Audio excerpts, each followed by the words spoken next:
Assalamualaikum warahmatullahi wabarakatuh. Kami dari kelompok 12 yang beranggotakan Siva Nur Fajriyah, Nur Alawiyah, dan Mustika Pramudita ingin membahas materi tentang pengembangan media pembelajaran. Yang pertama, definisi media pembelajaran. Media dalam perspektif pendidikan merupakan instrumen yang sangat strategis dalam ikut menentukan keberhasilan proses belajar mengajar, sebab keberadaannya secara langsung dapat memberikan dinamika tersendiri terhadap peserta didik. Kata media pembelajaran berasal dari bahasa Latin, yaitu medius yang secara harfiah berarti tengah, perantara, atau pengantar. Dalam bahasa Arab, media perantara atau pengantar pesan dari pengirim kepada penerima pesan.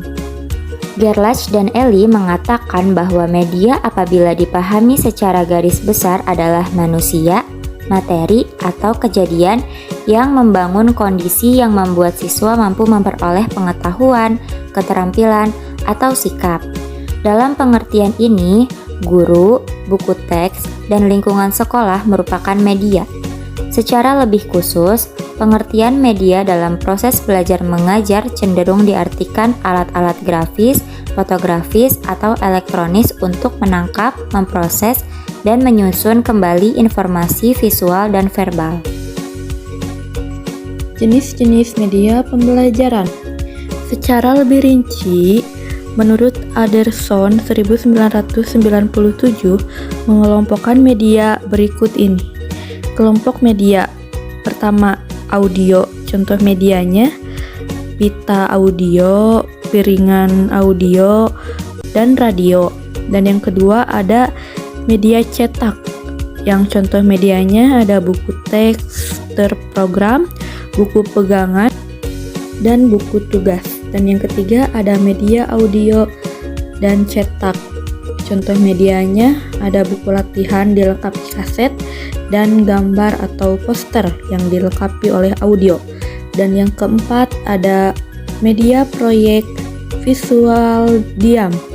Contoh medianya film bingkai atau slide dan film rangkai yang berisi pesan verbal. Yang kelima, media proyek visual diam dengan audio. Contoh medianya yaitu film bingkai dan film rangkai suara. Dan yang keenam, media visual gerak. Contoh medianya film bisu dengan judul atau caption. Dan yang ketujuh, visual gerak dengan audio. Contoh medianya film suara dan video atau VCD atau DVD. Dan yang kedelapan, media benda.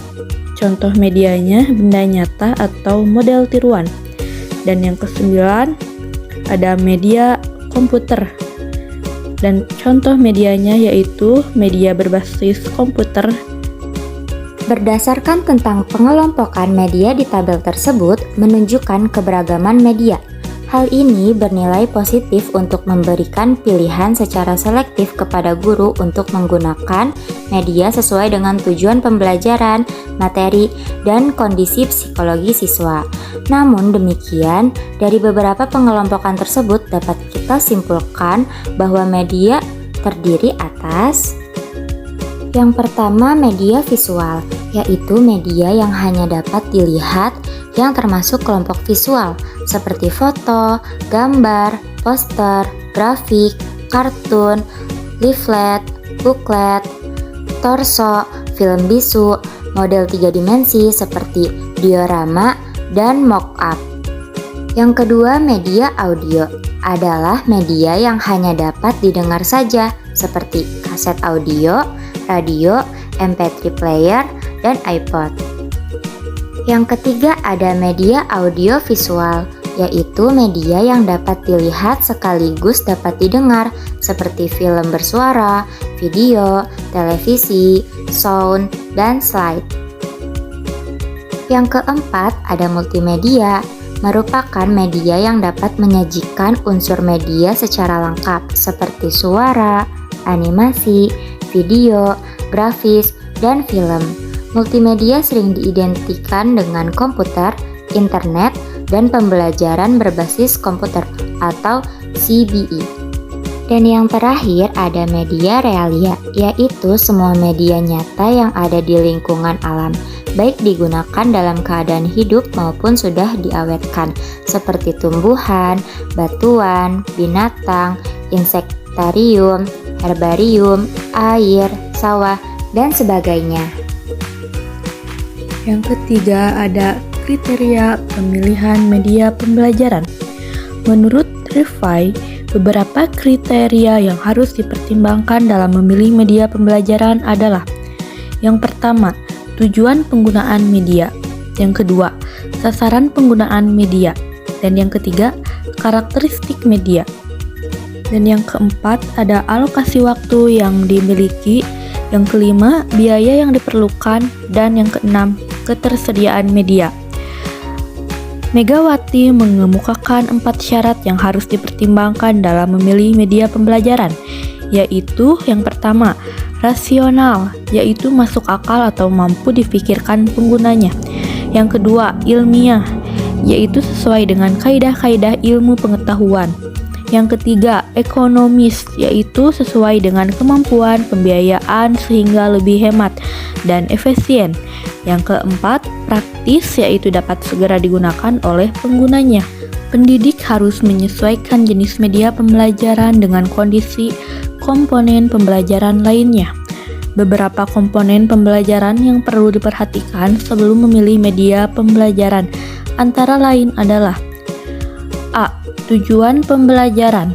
Tujuan pembelajaran adalah sejumlah kompetensi yang terukur dan diharapkan muncul pada diri peserta didik setelah mengikuti kegiatan pembelajaran. B. Jenis materi.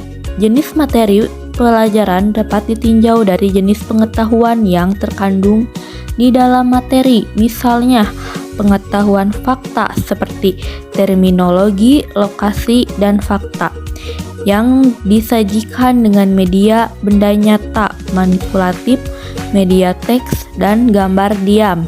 Sementara pengetahuan konsep atau kategori, klasifikasi, prinsip, teori, model, dan struktur disajikan dengan peta konsep, poster, dan benda manipulatif.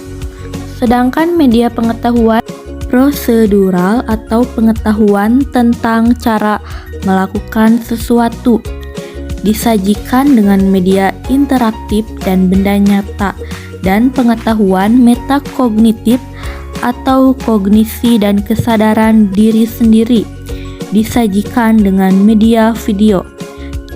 Dan yang terakhir ada kondisi pengguna. 4. Langkah-langkah pengembangan media pembelajaran. Yang pertama, menganalisis kebutuhan dan karakteristik siswa.